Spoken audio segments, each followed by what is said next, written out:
সৎ লোক, যোগ্য লোক যদি থাকে তবে সুশাসন এবং সুন্দর সমাজের প্রত্যাশা করা যায়, বলেন ঠিক কিনা? আর সৎ লোক যদি না পাওয়া যায়, উপর থেকে শেখ হাসিনা কিন্তু একেবারে কম দেয় নাই, দিয়েছে কিন্তু সেগুলো খাটের নিচে ঢুকেছে, সুইস ব্যাংকে ঢুকেছে, বেগমপাড়ায় ঢুকেছে, সুইজারল্যান্ডে ঢুকেছে, দুবাইয়ে ঢুকেছে, আবুধাবিতে ঢুকেছে, ঢুকেছে সিঙ্গাপুরে, মালয়েশিয়ায়, থাইল্যান্ডে, বিভিন্ন দেশে চলে যাওয়ার কারণে শেখ হাসিনা দিয়েছে, সেইগুলো জনগণের কাছে আসে নাই। উনি খাতা কলমে দেখেছে জনগণ রে এত দিলাম, আর এই জনগণ আমার বিরুদ্ধে চলে যায়, এটা কিভাবে হয়? ঠিক না বে ঠিক? কিন্তু জনগণের কাছে আসে নাই। কেন আসে নাই? সৎ এবং যোগ্য নেতৃত্বের অভাব ছিল। তারা কলা চুরির বিচার করে বেড়াইছে, কচু চুরির বিচার করে বেড়াইছে, আর নিজেরা নদী, পুকুর, খাল, বিল, বাওর, হাওর সব চুরি করে নিয়ে গেছে। ঠিক না বে ঠিক? বিচার করতেছে, কি ব্যাপার? অমুক অমুকের বোর বেড়া ভাঙতে গেছিল। এই বেয়াদব, এত বড় বেয়াদব তুই? হ্যাঁ, আমাদের দেখে শিখতে পারিস না? ওদের দেখেই তো শিখেছে। কয়েকদিন পরে দেখা যায় চেয়ারম্যানের জুতো আর একজনের খাটাতে। ঠিক না বে ঠিক? পাওয়া যায় না, যায় না? যে বিচার করে বেড়ায় আর একজনের ঘর ভেঙে যাচ্ছে, অথচ ও যে 30 জনের ঘর ভেঙে দিয়েছে, এটা কিনা বিচার কর? আছে না নাই? এই জন্য এই জাতীয় নেতার নেতৃত্ব থেকে মুক্তি পাওয়ার দরকার আছে না নাই? এমন অযোগ্য নেতারা এসেছিল। এই মাহফিলটা 24 বছর, আজকে 23 বছর। গত বছর আমাদের কথা বলার জন্য একজন ব্যক্তিগত মানুষের আয়োজন, তাও বাধা দেওয়া হয়েছিল। এখন আমার দুলা ভাই আছে সাক্ষী। এই মাহফিল পর্যন্ত করতে দিতে চাইনি। কোরআনের মাহফিল করলে তাদের ভয়টা কিসের? তারা বাধা দেয় কোন কারণে? কারণ তারা জানে এখানে চোরদের বিরুদ্ধে কথা হয়, ধর্ষকদের বিরুদ্ধে কথা হয়, যারা অন্যের বউ ভাগিয়ে নিয়ে যায় তাদের বিরুদ্ধে কথা হয়। এই জন্য এই নেতাগুলো এই কথা পছন্দ করে না। আমরা এই নেতাদের আর বাংলাদেশে চাই না। তাদের জন্য বর্ডারটা খুলে দিতে চাই। তাদের দেশে ছাড়া বাংলাদেশে এই নেতাদের জায়গা হবে না। যারা কোরআনের মাহফিল বাধা দেয়, যারা কোরআনের মাহফিল শুনতে দিতে চায় না, এই মাহফিল কোনো প্রতিষ্ঠানের নয়। এই মাহফিল আইন কামের জন্য করা হয় না। এই মাহফিলে নেতা নেত্রীদের প্রমাণ করা হয় না। এই মাহফিল আল্লাহর জন্য করা হয়। এটাও কত বছর বাধা দেওয়া হয়েছে। তোমাদের এত অসুবিধা হয় কেন? তোমাদের মাহফিল, কোরআনের মাহফিল করলেই তোমাদের জ্বালা বেঁধে যায় কেন? এই জ্বালাবাদ তো আবু জাহেলের, এই জ্বালাবাদ তো ফেরাউনের, নমরুদের, আর তাদের প্রেতাত্মা, তাদের উত্তরসূরিরা এখনো বাংলাদেশে রয়েছে, মাথা ছাড়া দিয়ে উঠতে চায়। আর যিনি পালিয়ে গিয়েছে ওখান থেকে আবার ফোনে বলে যে তোমরা রেডি হও, আমি চট করে ঢুকবো। বলে না, বলে না? তাদের লিডার আল্লামা মামুনুল হক আমার মাহফিলে এসে বলেছিলেন, ফেরাউন, নমরুদ, আবু জাহেল এবং আব্দুল্লাহ বিন উবাই চারটা যদি এক পাত্রে গুলানো হয়, সেইটাই যা তৈরি হয় তার নাম হলো শেখ হাসিনা। চারটা জিনিস এক পাত্রে গুলাইলে তার সমন্বয়ে কি হয়? আমার কথা না, কার কথা? আল্লামা মামুনুল হকের কথা। এখন অনলাইনে আছে, আপনারা খুঁজে নিয়েন। যদি মনে করেন বানিয়ে বলছি, ওনার ব্যাপারে তো বানিয়ে বলার কিছু নেই, বলা যাবে। আমরা যখন মামুনুল হককে দাওয়াত দিলাম আমাদের মাহফিলে আসবেন না বলে, অনেক আলেম ওলামা, হাফেজ, মুফতি, মাদ্রাসার মুহতামিম দেদারসে প্রচার, এমনকি হেফাজতে ইসলামের অনেক নেতা এবং কর্মীরাও প্রচার করেছে আল্লামা মামুনুল হক কিন্তু ছুটিপুরে আসবে না, তিনি দাওয়াত নেই নাই। আমরা কোনো প্রশ্নের অ্যান্সার করি নাই। কেন করি নাই? যে আমরা দেখাবো যেদিন প্রোগ্রাম হবে সেই দিন। যদি চুপ থেকে কোনো কিছুর উত্তর হয়ে যায় তাহলে চুপ থাকাই তো ভালো। একটা অ্যাড আছে দেখেন না, যে দাগ থেকে যদি ভালো কিছু হয় তাহলে দাগই ভালো। দেখেছেন কিনা? দাগ থেকে যদি ভালো কিছু হয় তাহলে দাগই ভালো। চুপ থেকে যদি ভালো উত্তর হয়ে যায় তাহলে চুপ থাকাই। যারা আমাদের ইসলামী আন্দোলনকে পঙ্গু করে দেওয়ার জন্য নেতা নেত্রীদেরকে, নেতা কর্মীদেরকে ফাঁসি দিয়েছে না দেয় নাই? ফাঁসি দিল, জেল দিল, রিমান্ডে দিল, দেশ ছাড়া করলো। এরপরেও যখন স্বাদ মিটলো না 1 তারিখে বললো তোরা ডাইরেক্ট নিষিদ্ধ। করেছে না করে নাই? 1 তারিখে নিষিদ্ধ করে 1 সপ্তাহ যায় নাই, আল্লাহ বলল 5 তারিখের মধ্যে তোদের আমি নিষিদ্ধ না, আমার বাংলাদেশের জমিন থেকে বয়কট করলাম, তোদের স্থান দাদার দেশে ছাড়া হবে না। সত্য বললাম তো? এরপরেও যাদের শিক্ষা হয় না, এদের শিক্ষা আর ওই নীল নদের সুবাইনে ছাড়া হবে না। আজকেও একটা অনুষ্ঠান দেখলাম, বলছে যে আমার একটা রোগ হয়েছে, ডাক্তারের কাছে গেছে, রোগ হয়েছে। কি রোগ? ডাক্তার, আমার খালি মনে হয় আগেই ভালো ছিল, আগে এই রোগটা হয়েছে, যাই করি পায়খানা ফিরতে গেলে মনে হয় আগেই তো ভালো ছিলাম, খাইতে গেলে মনে হয় আগেই তো ভালো ছিলাম। ডাক্তার, এই যে আগেই ভালো ছিলাম এর একটা চিকিৎসার একটু ব্যবস্থা করেন, আমি যাই করছি খালি মনে হচ্ছে আগেই তো ভালো ছিলাম। ডাক্তার বলছে এর ওষুধ আছে আমার কাছে, অসুবিধা নেই, প্রেসক্রিপশনে লিখে দিয়েছে। ওই হাঁসের ডিম মুরগির ডিম দিলে হবে না, আমার দুলে ভাইয়ের ডবল কুসুমের ডিম আছে, ও দিলেও হবে না, ডাইরেক্ট রাজহাঁসের ডিম দেওয়া লাগবে। তো বলছে এটা খালি সেরে যাবে? কছে না, উপর দিয়ে খালি হবে না, এটা নিচ দিয়ে খাতে হবে। আগেই ভালো ছিলাম এটা নিজ দিয়ে খাওয়া ছাড়া তোকে এই রোগ সারবে না। এরকম আল্লাহর ওলি আছে না নাই? ওদের রাজহাঁসের ডিম ছাড়া আগেই ভালো ছিলাম এই কথা বলা সারবে না। আগে ভালো ছিলে, কত ভালো ছিল। এই ব্লাউজ কে দিয়েছে? ব্লাউজের অধিকারও ছিল সরকারি, আমরা যখন খেটি বানাই তাও ওকে। এই ফোন কে দিয়েছে? বাপ বিদেশে কষ্ট করে খেটে টাকা পয়সা ইনকাম করে ফোন একটা পাঠাইতেছে বিদেশ থেকে, অনেক কষ্ট করে এয়ারপোর্টে আনতেছে, আবার লেগেছে ট্যাক্স, লেগেছে না লাগে না, আবার ট্যাক্স। এই শীতে আবার সেই ওই দেশে অন করিল না, এই দেশে আবার অন আসছে না, আবার যশোরে নিয়ে যেয়ে খুলতে যেয়ে আবার সেই মিস্ত্রি দিতে হইল কত টাকা। দেওয়ার পরে হঠাৎ করে আমার কাকা বলছে এই মোবাইল কে দিয়েছে? তোর আব্বা দিয়েছে। শয়তান কোথাকার। মোবাইল বাপ কিনে বিদেশ থেকে পাঠাইলো কষ্ট করে, বাপের পরনে ছেঁড়া লুঙ্গি, ছেঁড়া প্যান্ট, ছেঁড়া জামা কাপড়, কাজ করতে করতে মাথার ঘাম পায়ে পড়ে, আর মোবাইল দেয় সরকার। পাইছেন কেউ? একজনে পাইছিলেন সরকারের মোবাইল? পাইছিলেন কি? ফোন খালি মাঝে মাঝে একটু কল দিয়ে বলতো আমি শেখ হাসিনা বলছি তোরা ভালো থাকিস, আমাদের কাছে কল আসতো না? হ্যাঁ। যাই হোক, আমরা এই কথা কেন বললাম? নেতার প্রয়োজন এমন যেই নেতা জনগণের অধিকার বুঝে দিবে, ঠিক না বেঠিক? আল্লাহর নবী এমন একটা সমাজ প্রতিষ্ঠা করলেন, আমরা রাসূলের সাহাবীদের কথা তো বাদই দিলাম, ইসলামের দ্বিতীয় খলিফার নামে নাম ওমর বিন আব্দুল আজিজ, যাকে দ্বিতীয় ওমর বলা হয়। নাম শুনেছেন না শোনেন নাই? ওমর বিন আব্দুল আজিজ এমন একজন নেতা হয়ে গেল, যেই নেতা সন্তান গেল রাষ্ট্রীয় ভবনে, বঙ্গভবনে, যাওয়ার পরে দেখে খুরমা রয়েছে, একটা খেজুর নিয়ে গালের মধ্যে মুখের মধ্যে ভরেছে। ওমর বিন আব্দুল আজিজ বললেন বাবা খুরমাটা বের করো। সন্তান বের করতে চায় না। ছোট মানুষের সামনে যদি কাঠি লজেনটা ধরেন, এই কাঠি লজেন সে মুখে দিবে না, দিবে না। এটা যদি বলেন দিয়ে দাও, দিতে চাইবে না। তেমন খুরমাটা দিতে চাইল না। ওমর বিন আব্দুল আজিজ আঙ্গুলটারে মুখের মধ্যে ঢুকাইয়ে বাঁকা করে বের করে আনলেন। ছোট বাচ্চাটা কাঁদতে কাঁদতে মায়ের কাছে চলে গেল। ও মা, আমি একটা খুরমা মুখে ভরেছিলাম, আমার বাবা সেটা আঙ্গুল ঢুকিয়ে বের করে নিয়েছে। যখন সন্ধ্যাবেলা রাষ্ট্রীয় কাজ শেষে বাড়ি ফিরলেন, বেগম বললেন ওগো ওমর বিন আব্দুল আজিজ, তোমার এই রাষ্ট্র চালানোর কোনো দরকার নাই। কেন দরকার নাই? কেন রাগ করলে গো বেগম? রাগ করবে না কেন? এই রাষ্ট্র কেন চালাও? তুমি এই রাষ্ট্রের প্রেসিডেন্ট, তুমি খলিফা, অথচ তোমার সন্তান একটা খুরমা মুখে দিয়েছে, আর সেই খুরমাটা তুমি আঙ্গুল ঢুকাই বাঁকা করে বের করে নিয়েছো। এমন প্রেসিডেন্ট তোমার হওয়ার দরকার নেই, সেটা ছেড়ে দিয়ে তুমি ভ্যান চালাই খাও। এরকম আমাদের নারীরা বলে না? বলে না? মাস্টারি করেন কিন্তু বেতন পান না, এমপিও ভুক্ত হয় না, এর থেকে ভ্যান চালাতে চাও তুমি? বলে না? বলে না?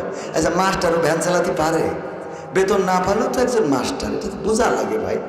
আমাদের মা বোনদেরও যে যা হয়েছে, মানে টাকা দিলি ও কি করে দিয়েছে, ও সুদ খেয়ে দিয়েছে না ঘুষ, ওতে তো টাকা দিলি হয়েছে। কথা কয় না?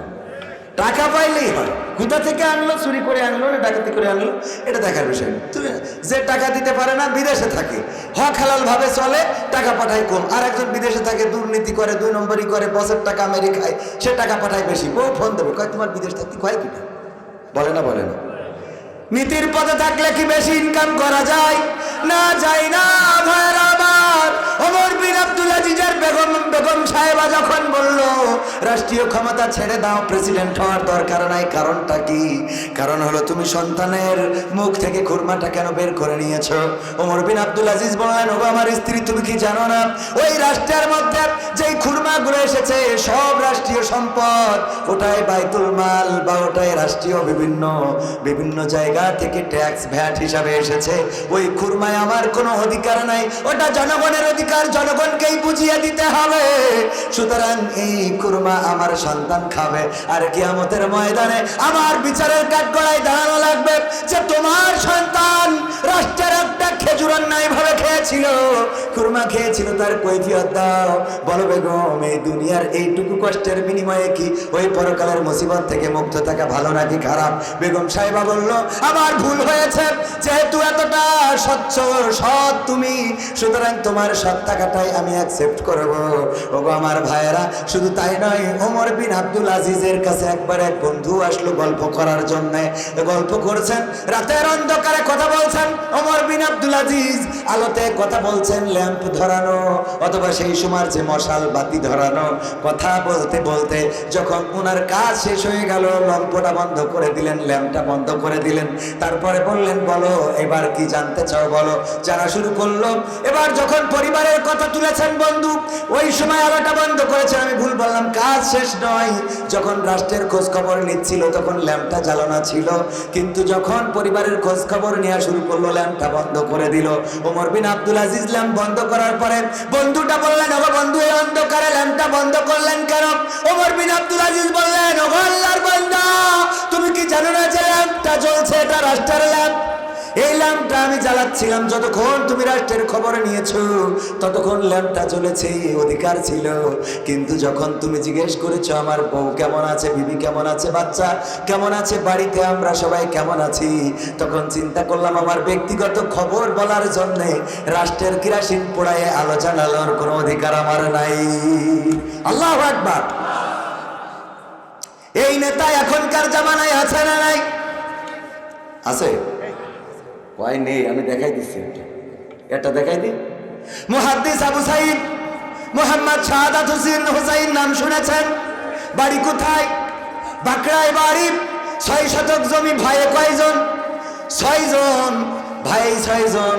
বাড়িটাও হলো 6 শতক ভিটার উপরে।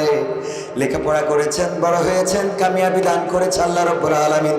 এমপি হওয়ার আগে চেয়ারম্যান ছিলেন, জানেন না?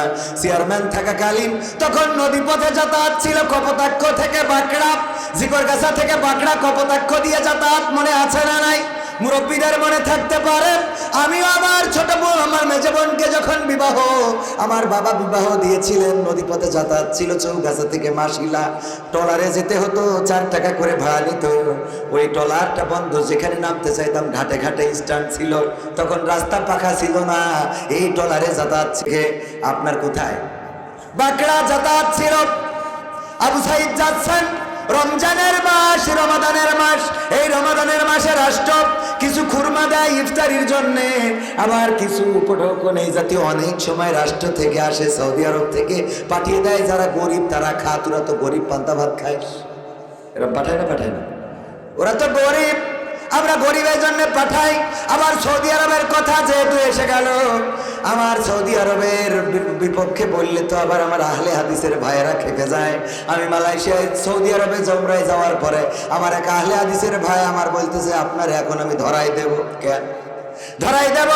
কারণ হলো আপনি সৌদি আরবের রাষ্ট্রের বিরুদ্ধে কথা বলেছেন।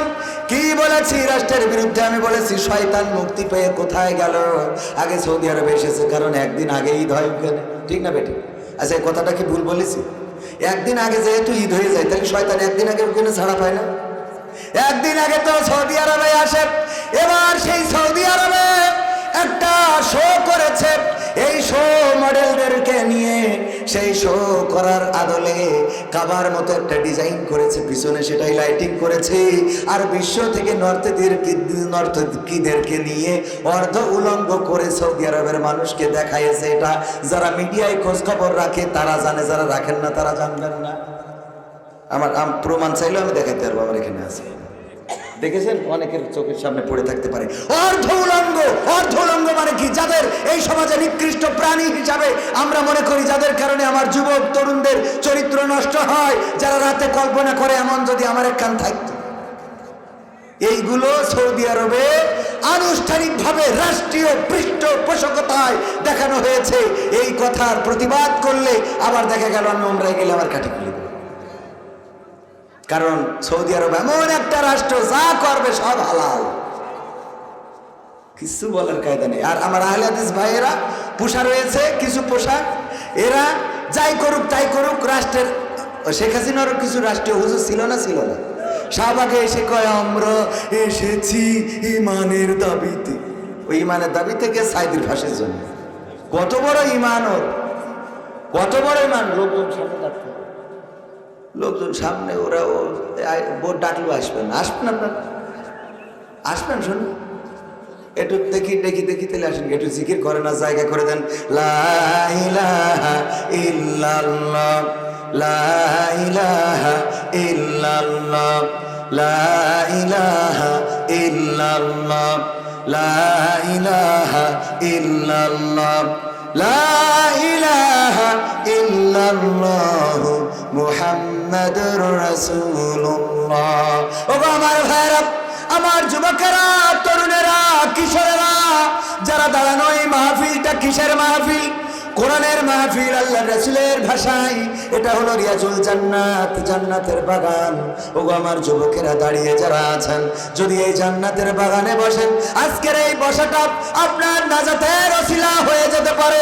আজকের এই বসাটা আপনার দুনিয়ার কল্যাণ, আখিরাতের কল্যাণ হিসাবে আল্লাহ কবুল করে নিতে পারেন। আমার যুবকেরা, তরুণেরা, বসার জন্য বলবো, এখানে বসবেন, শুনবেন। যদি আমল করতে পারেন তাইলে আল্লাহ রাব্বুল আলামিন এই আমলের ওসিলায় দুনিয়ার জীবন, আখিরাতের জীবন সুন্দর করে দিবেন। বলেন সুবহানাল্লাহ। আমরা দুই ভাই, কয় ভাই?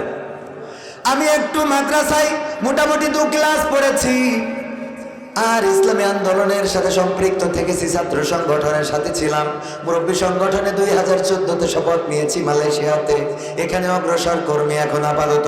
ভাইয়েরা আমার, কোরআন হাদিস নাড়াচাড়া করার কারণে, কোরআন হাদিসের পথে থাকার কারণে যশোরে এখন প্রোগ্রাম করার মতো সময় হয় না।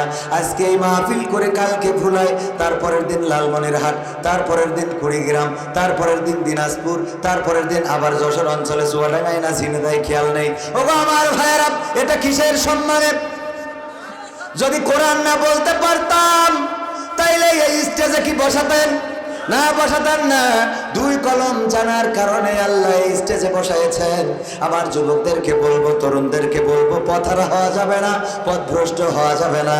যদি আল্লাহর পথে আসতে পারেন, থাকতে পারেন, চলতে পারেন, আল্লাহ দুনিয়ার জীবনটা সুন্দর করে দিবেন, আর আখিরাতের জীবনটা মুক্তির করে দিবেন। বলেন সুবহানাল্লাহ।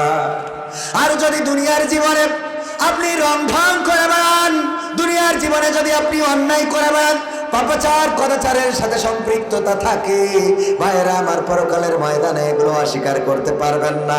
যদি বলেন আমি পীর সাহেব ছিলাম, জামাত ইসলামের কর্মী ছিলাম, আমার আল্লাহ ওই দিন আল ইয়াউমা নাখতিমু আলা আফওয়াহিহিম ওয়া তুকাল্লিমুনা আইদিহিম ওয়া তাশহাদু আরজুলুহুম বিমা কানু ইয়াকসিবুন। আমার আল্লাহ বলছেন, ওই দিন আমি তোমাদের মুখে আঠা লাগিয়ে দেব, তোমাদের জবানটা বন্ধ করে দেব, তোমাদের হাতের জবান খুলে দেব, তোমাদের পায়ের জবান খুলে দেব, তোমাদের হাত আমার সাথে কথা বলবে, তোমাদের পা তোমাদের কৃতকর্মের সাক্ষ্য দিয়ে দেবে। ওগো আমার যুবকেরা, এই হাত দিয়ে কতটা রাত জেগে ফ্রি ফায়ার পাবজি খেলো, এই হাত দিয়ে কার সাথে চ্যাটিং করো, ব্যাটিং করো, এই পা দিয়ে কার কাছে হেঁটে লাইলাতুল ফেব্রুয়ারি আসে না নাই? তুমি মোটর সাইকেলে গিয়ার দিয়ে চলে গেলে গদখালিতে লাইলাতুল ফেব্রুয়ারি পালন করার জন্য। ওই দিন কিন্তু হাত বলবে, হাত দিয়ে ফুল দিয়ে বলেছিল আই লাভ ইউ, ঠ্যাং বলবে হ্যাঁ, এরকম করে ভেঙে বসেছিল, কথা কয় না, সব বলে যাবে। ওগো আমার যুবকেরা, ওটা যেমন বলবে, আজকের এই মাহফিলে যারা আছেন, মাহফিলে যারা বসেছেন দাঁড়িয়েছেন, আল্লাহ রাব্বুল আলামিনের কাছে ওই দিন এই হাত, চোখ, কান, নাক, মুখ তারাও বলবে, আল্লাহ তোমার এই বান্দা একদিন মাহফিলে ছিল, শীতের রাত দাঁড়িয়েছিল, বসেছিল, কোরআনের কথাগুলো শুনেছিল, পা বলবে কথা সত্য, আমার এই পায়ে হেঁটে হেঁটে গিয়েছিল, এই পায়ে হেঁটে অথবা বাইক চালিয়ে অথবা বাইসাইকেল চালিয়ে গিয়েছিল, চোখ বলবে হ্যাঁ আমিও সাক্ষ্য দিচ্ছি গো আল্লাহ, এই চোখ দিয়ে কবির বিন সামাদ, আজিজুর রহমান আরো যে বক্তাগুলো ছিল তাদের আলোচনাগুলো শুনেছিল, কান বলবে কথা সত্য, আমার কানেই তো শুনেছিল। ওই দিন হতে পারে এটাই আপনার নাজাতের ওসিলা। সবাই জোরে জোরে বলেন সুবহানাল্লাহ। ভাইরা আমার, আমি এখনো শুরু করিনি, শুরু করব। আমি মুহাদ্দিস আবু সাঈদ সাহেবের উদাহরণটা কেন দিচ্ছি, নেতার মতো নেতা কেন হতে হবে। মুহাদ্দিস আবু সাঈদ সাহেব চেয়ারম্যান, উনি ইন্তেকাল করেছেন রাহিমাহুল্লাহ, চলে গিয়েছেন পৃথিবী ছেড়ে। আল্লাহ কবরটারে জান্নাতের বাগান বানান, বলেন আমিন। এই মানুষগুলোর কথা পত্রিকায় আসে না, এই মানুষগুলোর কথা মিডিয়ায় আসে না, এই মানুষগুলোর কথা পেপার পত্রিকায় ছাপা হয় না, বরং ছাপা হয়। আজকেও দেখলাম আর টিভি নিউজ, আজকেও দেখলাম লিখেছে পরিমণি আবারও প্রেমে পড়েছে, বলেন সুবহানাল্লাহ। নাউজুবিল্লাহ, আস্তাগফিরুল্লাহ, আমার ভুল হয়েছে, আমার ভুল হয়েছে, মানে ওই বলতেছে একমুখ হয়ে গেছে আর কি। না মনে করছেন যে জাইনে বুঝে বলেনি, তা না, জাইনে বুঝে বলে টেস্ট করলাম। কারণ মাঝে মাঝে মাঝে পরীক্ষা নেওয়ার দরকার আছে না নাই? আমরা মাহফিল শেষ না করে চলে যাব, কে কে হাত উঁচু করেন? দেখেন তাও ঝোঁক ঝোঁক মারছিল যে হাত উঁচু করব না করব আছে না নাই? ভালো করে শোনা লাগবে, যদি ভালো করে না শোনেন বিপদে পড়বেন। অনেকেই মাহফিলে এসে ঘুম দেয়, আছে না নাই? ঘুম দেয়, ঘুম পড়েছে, ও আধা ঘুম আধা কাক ঘুম, আমরা কাক ঘুম বলি। মাহফিলে কালেকশন চলছে, কালেকশনের সময় তো আরো ঘুম বেশি আসে না ঘুম, কারণ টাকা যেন না দেয়া লাগে। হুজুর বলছে 50,000 টাকা কোন আল্লাহর বান্দা আছেন দেবেন? একটু হাত উঁচু করেন। যদি 50,000 টাকা দেন, বাপ মরি গেলি জান্নাতে যাবে, মা মরি গেলি দোতলায় থাকবে। কত রকম আমরা বলি না, আমরা কত রকম আশার বাণী শোনাই, সুর দিয়ে দিয়ে বলবো বাবা রে, মা নাই বাবা নাই, 50,000 টাকা কি দিয়া যায় না? আমি দোয়া করে দেব মুসাফির মানুষ, যদি দাও তোমার মা বাবা জান্নাতে থাকতে পারে। এত সুন্দর করে সুর দিয়ে বলার পরেও কেউ রাজি হয় নাই, কারণ কৃপণ আল্লাহর ওলি আছে না নাই? ওদের যত সুর দিয়ে বলেন, যত ভালো করে বলেন, ওদের মনটা গলে না, মনটা পাষাণ পাথর হয়ে গেছে। ওই যে আল্লাহর বান্দা ঘুমাচ্ছে, হঠাৎ করে হুজুরির হয়ে গেছে রাগ, এতক্ষণ ধরে ওয়াজ করলাম না, দেখি কোনো শব্দ করে না, কেউ হাত তো তোলে না, এবার ওয়াজ করা বাদ দিয়ে ধমক দেওয়া শুরু করেছে। এই 50,000 টাকা দেওয়ার মতো কে আছেন? হাত উঁচু করেন। ও ঘুমিতে উঠে পরে বলছে, নাম কি? নাম হলো মাহবুবুর রহমান। আল্লাহ মাহবুবুর রহমানকে কবুল করো, তোমার বান্দা 50,000 টাকা এই মাহফিলে করলো দান, আল্লাহ 14 গোষ্ঠী জান্নাতে দিয়ে দাও। সবাই জোরে জোরে বলেন আমিন। তো বলছে আল্লাহ, কালকে বিড়ি না খালি যে পায়খানা হবে না, আমার সেই 1 প্যাকেট বিড়ি কেনারও টাকা নেই। এখন উপায় কি? পরের দিন আমার মুহতারাম শ্রদ্ধাভাজন মাওলানা আজিজুর রহমান সাহেবের কাছে গিয়েছে, হুজুর বিপদে পড়ে গেছি। কি বিপদ? আমি মাহফিল শুনতে যাই, আধো আধো ঘুম, হুজুর কালেকশন করছে, বুঝতে পারি নাই। বলছে 50,000 টাকা দেবেন, কে কে হাত উঁচু করেন? আমি খালি হাত উঁচু করেন এটা শুনে হাত উঁচু করেছি, আগের লাইন শুনি নাই। এখন কি হয়েছে? আগের লাইনে বলেছে 50,000 টাকা কে দেবে? আমি তো 50,000 টাকা কমতে দেবো, 5 টাকার 1 প্যাকেট আকিস বিড়ি কেনার টাকাও তো পকেটে নেই। হুজুর দোয়া করে দিয়েছে আমার 14 গোষ্ঠী যেন জান্নাতে থাকে। এখন টাকা যে দিতে পারবো না, এর জন্য কি আবার মা বাপ 14 গোষ্ঠী বের করে নিয়ে আসবে নাকি জান্নাতে? এই জন্য মন খুলে, কান খুলে, বিবেক দিয়ে ওয়াজ শোনার দরকার আছে না নাই? শুধু আমার কথার কারণে না, আল্লাহ রাব্বুল আলামিন কোরআনে বলে দিয়েছেন, ওয়াইযা কুরিয়াল কুরআনু ফাসতামিউ লাহু ওয়া আনসিতু লাআল্লাকুম তুরহামুন। আমার আল্লাহ বলছেন, যখন তোমাদের সামনে কোরআন থেকে বলা হবে, কোরআন থেকে পড়া হবে, তখন তোমরা চুপ থেকে তোমাদের বিবেকের কানটা খুলে দেবে, হৃদয়ের কানটা খুলে দেবে। উপরের কান দিয়ে শুনবে না, কারণ উপরের কান দিয়ে এক কান দিয়ে শোনার, এক কান দিয়ে বের করে আসে না নাই। কিন্তু হৃদয়ের কান দিয়ে যদি কেউ শোনে তাইলে সেটাই শোনা হয়। এই জন্য হৃদয়ের কান দিয়ে শুনবে, যাতে করে তোমাদের উপরে আল্লাহর রহমত বর্ষণ হতে পারে। সবাই জোরে জোরে বলেন সুবহানাল্লাহ। সুতরাং হৃদয়ের কান দিয়ে শোনার দরকার আছে না নাই?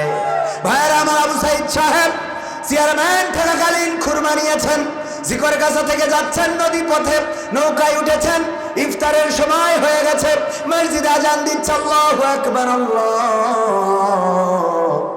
আকবার, আজান দিয়ে দিয়েছেন। মুহাদ্দিস আবু সাইদ ওই নদী থেকে গাড়ো করে পানি নিয়ে ইফতার করলেন। আল্লাহুম্মা সুমতু লাকা ওয়া তাওয়াক্কালতু আলা রিজকিকা ওয়া আফতারতু বিরহমাতিকা ইয়া আরহামার রাহিমিন। আবার এটা পড়লে অনেকেই বলে বেদাত। কে আরবিতে একটু দোয়া করলাম তো বেদাত হলো কি? সব বেদাত। তা দাঁত কোনটা? কিছু করলেই বেদাত। আগে নারকেল হলি, প্রথম নারকেলটা মসজিদে দিত না? প্রথম লাউ, প্রথম ফসল, মুরগির বাচ্চা, শুনলাম যে এগুলো দিয়া নাকি বেদাত। মানে বেদাত বলতে বলতে এখন ইবাদতই বন্ধ হয়ে গেছে। ঠিক না বেঠিক? মা বাবা মারা গেলে একটু দোয়া করতো, দোয়া করলি জান্নাতে যাক আর না যাক সে আল্লাহ বুঝবে না, তা তুই বেদাত বলিস কেন? কথা কয় না? জান্নাতে গেল না গেল সে আল্লাহর দায়িত্ব, তোর এত অসুবিধে কেন? এইগুলো হইল শয়তানের পাকা দালাল। যখন সৌদি আরবে তাকে ধিনটা আধা ন্যাংটা হয়ে কাবার আদলে স্টেজ বানায়, তার সামনে শুয়ে গড়াগড়ি করে কনে কি আছে দেখাচ্ছে, তখন বেদাত বলে না। আমার দেশের মানুষ আমল করতে গেলি বেদাত। ও এবার ঠিক বললেন না তো জোরে, কারণ হুজুর যখন বলিস তাহলে মানে হতেও পারে আমাদের মধ্যে এই না অবস্থা। এই জন্য কিছু মাদ্রাসায় আছে ছাত্রীদের বলে যদি তুমি আমার সাথে না আসো তা জান্নাতে যেতে পারবে না। তাও তো আপনারা নাউজুবিল্লাহ বলেন না, মনে করেন তাহলে এটাও মনে হয় ঠিক আছে। মানে হুজুর তো এটা মানে যদি বিশ্বাস নয় মোবাইল খোঁজেন, দেখেন জাহান্নামের ভয় দেখায়, জাহান্নামের ভয় দেখায় মাদ্রাসার শিক্ষকেরা পর্যন্ত ছাত্রীদের সাথে আকাম কুকাম করে। আছে না? নাই? না থাকলেই খুঁজে দেবো আমি, আমার কাছে আসেন। এই কথাগুলো বলে না হুজুর। তো হুজুর যদি পুরুষের সাথে বাচ্চা ছেলের সাথে বলৎকারও করে, বাড়ি এসে যদি ফ্যামিলি বলে কয় খবরদার পুরুষ যা হয়ে গেছে, ওরে আল্লাহ, এইগুলো বলে বলে এই অপরাধগুলো প্রমোট করা হচ্ছে। মানে না মানে সত্য কথা বলছি, এগুলো বলে না বলে আজকে যা ইচ্ছা তাই করে যাবে। তার মানেটা কি? মুখে বলবেন। আমি সেই জন্য দুইটা আয়াত নিয়েছি পবিত্র কোরআনের সূরা সফের, মনে আছে আপনাদের? 61 নম্বর সূরা 28 নম্বর পারা 2 এবং 3 নম্বর আয়াতে আল্লাহ বলছেন, ইয়া আইয়ুহাল্লাযীনা আমানু লিমা তাকুলুনা মা লা তাফআলুন। ও ঈমানদারেরা, এমন কথা বলো না যা তোমরা কাজে পরিণত করো না। কার কথা? পরের আয়াতেই বলছেন, কাবুরা মাকতানি ইনদাল্লাহি আন তাকুলু মা লা তাফআলুন। এটা আল্লাহর কাছে অত্যন্ত অপছন্দের, অত্যন্ত ঘৃণার, অত্যন্ত ক্রোধের যে তোমরা যা মুখে বলো তা কাজে করো। এরকম মানুষ আছে না? নাই? বললো যে পালাবো না, প্রয়োজন হলে ফখরুলের বাসায় গিয়ে উঠবো। আমি ঠাকুরগাঁও যেয়ে দেখি না ওর বাসায় উঠবো। তাহলে কথা যা বললো কাজে তা করিছে? বলেন কত বড় শয়তান। কথা যা বলে কাজে তা আছে না? নাই? আবু সাইদের এই ঘটনাটা বলেই শুরু করব। ভাইয়েরা আমার, মুহাদ্দিস আবু সাইদ রাহিমাহুল্লাহ যাচ্ছেন নৌকায় চড়ে। তখন নৌকায় চড়া জায়েজ ছিল না। এখন কিন্তু জায়েজ নেই। এখন গোপনে গান গায়, ও আমার দরদি আগে জানলে তোর ভাঙা নৌকায় চড়তাম না, ভাঙা নৌকায় চড়তাম না, আর এই বিপদে পড়তাম না। ওরে বর্ডারে দেখাইলাম ধরা, ছাড়াইনোর লোক তো পাইলাম না। আগে জানলে তোর ভাঙা নৌকায় চড়তাম না। ঠিক না বেঠে? ভাঙা নৌকায় আজকে দেখেন যারা ট্রাইব্যুনাল বানিয়েছিল বিচার করার জন্য, ওই ট্রাইব্যুনাল যারা বানিয়েছিল, যারা ইন্ধনদাতা ছিল, আজকে দেখলাম সবগুলো ওই ট্রাইব্যুনালের আদলে বিচার হচ্ছে। পরের জন্য যদি খানা খোঁজরে, সেই খানায় তুমি পড়বা মনে রেখো রে। পড়া লাগে না? ষড়যন্ত্র করেছিলেন। আল্লাহ বললেন, ওমা কারু ওমা মাকারাল্লাহ আল্লাহু খায়রুল মাকিরিন। আল্লাহ বলছে তোমরা চক্রান্ত করো, ষড়যন্ত্র করো, পরিকল্পনা করো, কিন্তু আমি আল্লাহ তোমাদের থেকে বড় পরিকল্পনাকারী। মনে করে না আমি ছাড় দিয়েছি বলে ছেড়ে দেবো, আমি ছাড় দিই কিন্তু ছেড়ে দিই। কোথায় গেল এমপিরা সব, কোথায় গেল মন্ত্রীরা সব, কোথায় কাদের কাকা, তাদের সারা দেশটা এখন লাগে ফাঁকা ফাঁকা।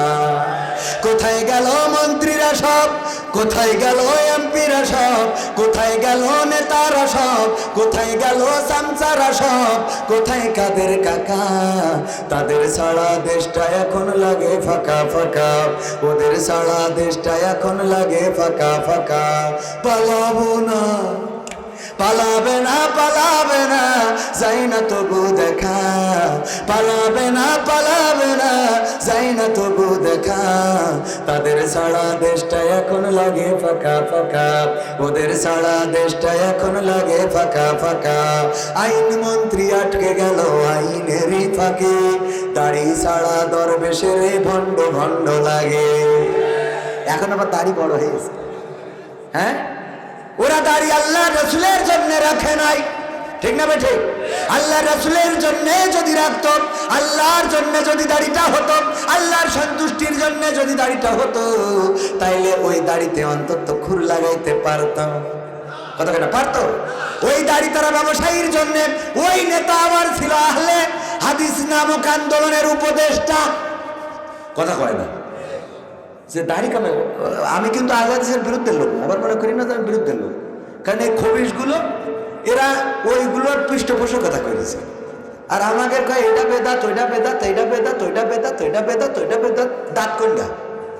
আমি বলি বাংলা ভাষায় কথা বলা বেদাত, কারণ আমার রাসূল জীবনে একদিনও বাংলা ভাষায় কথা বলা তোদের কথা জানেই, ঠিক না বেঠিক?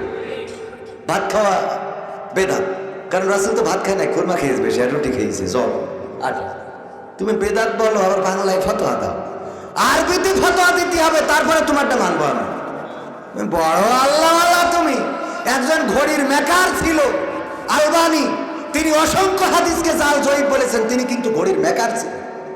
ও আলবানির মানতে পারো, আর আমরা যখন ইমাম আবু হানিফার মানি, শাফিঈর মানি, তখন তোমাকে চুলকাই খেয়েছেন। কথা কয় না। যখন মাদানি কথা বলে, মাদানি ফতোয়া দিয়েছে, কোথায় বসে? মতিউর রহমান মাদানি, দাদার দেশের লোক, ভারতে বসে ফতোয়া দেয়, ওটা মানা যায়। আর আমাদের ইমাম আবু হানিফা, ইমাম শাফিঈ রাহিমাহুল্লাহ, তারা যখন ফতোয়া দেয় তখন ওটা মানা যায় না। ইমাম বুখারী, মুসলিম সহ যে কয়টা, 6টা সিয়াসিত্তা, কয়টা? 6টা সহিহ হাদিস। এই 6টা সহিহ হাদিস তো 6জন ইমাম লিখেছে, ঠিক না বেঠিক? আপনি 6 ইমামের দলিল নিয়ে ফতোয়া দিচ্ছেন, আবার আমাদের বলছেন হানাফি মাযহাব মানা বেদাত। কথা বললি কালকে আমার ওরা কবে দেখো নাট্যকার, তো নাট্যকার হয়েছে তো কি? আমি নাট্যকারই তো। নাট্যকার না কিনা? কথা কয় না। নাট্যকার না কিনা? কেউ প্রকাশ্যে করে, কেউ অপ্রকাশ্যে করে। তোমারও বাটান খুললে বোঝা যাবে যে তুমি কি জিনিস, ঠিক না বেঠে? ও আমার ভাইরা, ও তাহলে গানটা শেষ করি নাকি?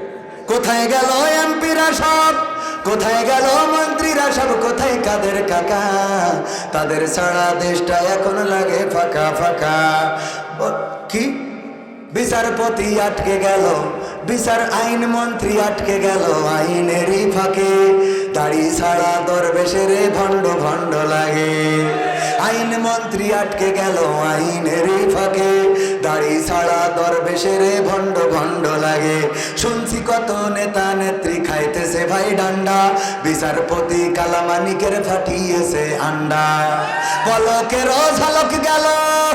আজকে আমার পলক ভাইবা দোয়া চাইছে আমাদের কাছে, আল্লাহ কবুল করে, বলেন আমিন। বাড়াবাড়ি যা করিস আল্লাহ যেভাবে তুমি চাও সেইভাবে দাও, আমিন। কথা কয় না আমিন? দোয়া চাইছে না চাই নাই? এই দেখেছেন না সামনে পড়েছে, বলছে আমাদের কোন কান্দান কান্দাইছিস তুই? আর আমরা তো তোদের কিছু, আমরা তো ক্ষমা করে দিচ্ছি। আমাদের নেতা বলছে ক্ষমা, কি বলিছে? মাফ করে দিলাম। তো তারপরেও যেসব করে ধরেছি আমরা তো ধরছি না, ধরছে কারা? জনগণ না, যাকে সুবানি খাওয়াতে চাইলে ওরা ধরছে, আমাদের কি যায় আসে? বললো টুস করে ফেলাই দিতে হবে পদ্মা সেতুতে, সে আবার চেয়ারে বসে এখন সব বাটন মারতেছে, ঠিক না বেঠে? নদীর কুল ভাঙে অকুল করে, এই তো নদীর খেলা। সকাল বেলার ধনী তুমি, ফকির সন্ধ্যা বেলা। আইন মন্ত্রী আটকে গেল আইনেরই ফাঁকে, দাড়ি ছাড়া দরবেশের ভণ্ড ভণ্ড লাগে। শুনছি কত নেতা নেত্রী খাইতেছে ভাই ডান্ডা, বিচারপতি কালামানিকের ফাটিয়েছে আন্ডা। পলকের ঝলক গেল, পলকের ঝলক গেল থামিয়ে নেটের চাকা।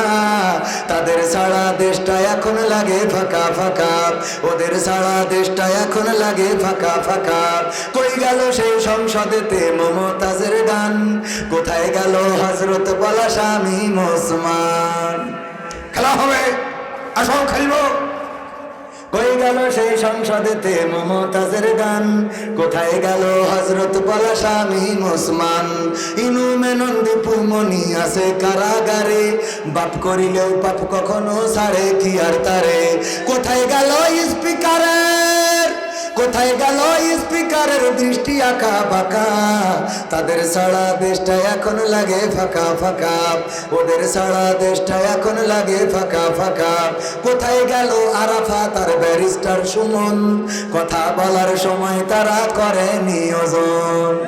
মুরগি কবির খাইছে ধরা, জাফর কোথায় আছে, গোপনে কি সেও গেল মোদি দাদুর কাছে। কোথায় গেল আলমের, কোথায় গেল আলমের কাড়ি কাড়ি টাকা। তাদের সারা দেশটা এখন লাগে ফাঁকা।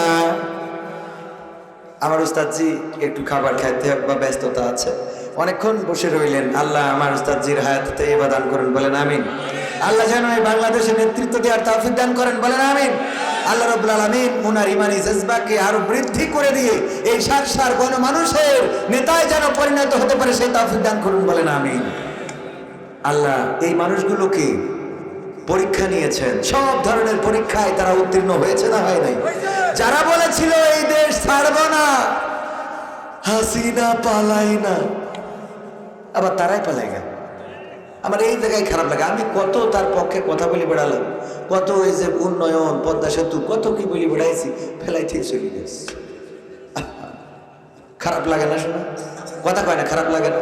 আর এই দল যারা করে, আমি তো তওবা করি যে না সম্ভব না, যা করিলাম 5 তারিখ পর্যন্ত শেষ। আমি তো তওবা করেছি, ইরা যারা তওবা করে না, ইরা কারা, কোথা থেকে এলো ওরা? হ্যাঁ, মাসুদ ভালো হলো না, এখনো ফোনে কয় আমরা আছি নেত্রী, আপনি টেনশন করেন না, দিক নির্দেশনা দেয়, বলেন এই প্রচার করেন ও প্রচার করেন, এই দেখছে না দেখছে না, ফোন কল প্রকাশ্যে আসছে না আসছে না। আরে বাবা, নেতা তো সে যে রাজপথে দাঁড়িয়ে মরতে শিকার, কিন্তু কর্মীদের ফেলে রেখে ভেগে যাবে না। কিন্তু যেই নেতা কর্মীদের বিপদে ফেলে, আমার গ্রামের মেম্বার, আমার ইউনিয়নের চেয়ারম্যান, আমার আসনের এমপি, আমার মন্ত্রী, আমার নেতা যারা নিঃস্বার্থভাবে নেত্রীর পিছনে বেরিয়েছে, নেত্রী তো ঠিকই হেলিকপ্টারে চলে গেল, নেতারা বর্ডারে যাতে গিয়ে বিসি সব হারাইছে। ঠিক না বে ঠিক? অন্য কিছু হারাইতো তা একটা কথা ছিল, এমন জিনিস কাটি নেছে যে বউ থাকবে না। ঠিক না বে ঠিক? তাহলে এখনো তোরা এদের পক্ষে থাকিস, এখন তো বিসি হারাইছিস, কদিন পরে তো মেশিন হারাই ফেলবো। আর কত বলো, এরপরে যদি হেদায়েত না, এটা তো হেদায়েতের কথা বলছি। ঠিক না বে ঠিক?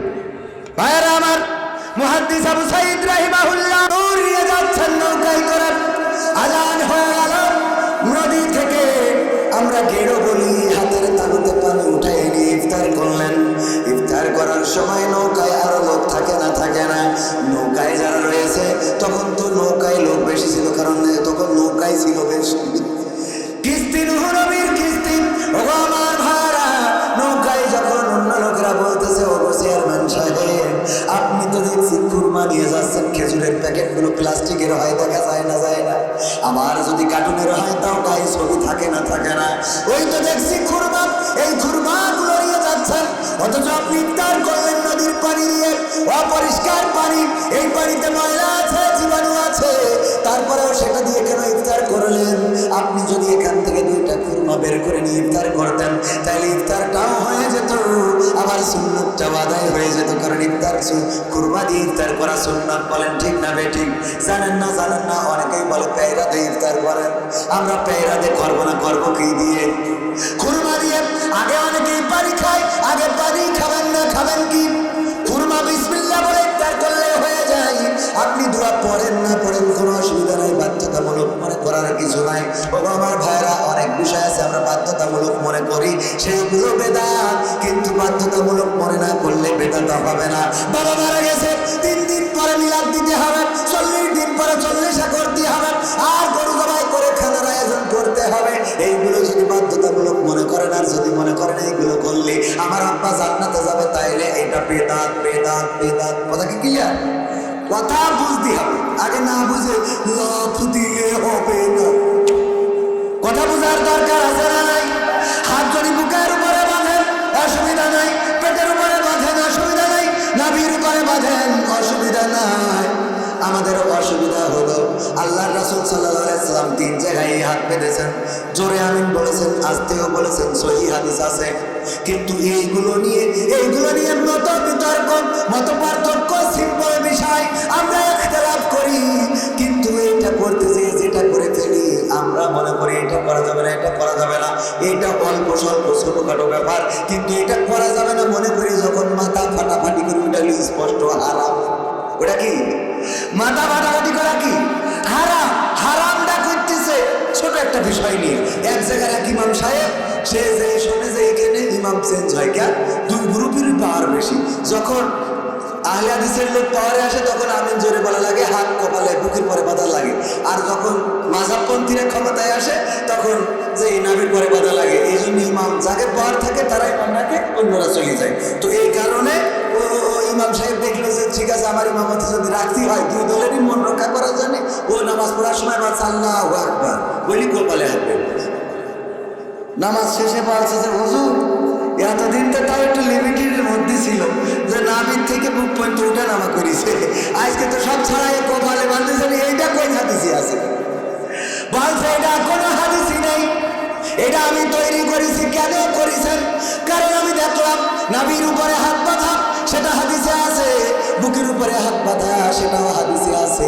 কিন্তু এই জায়গায় এই 2টা বিষয় নিয়ে মত পার্থক্য করে যারা যখন পারে আসেন, তারা সেই ইমাম তাড়িয়ে দেন যে ইমাম আপনাদের মন মতো হয় নাই।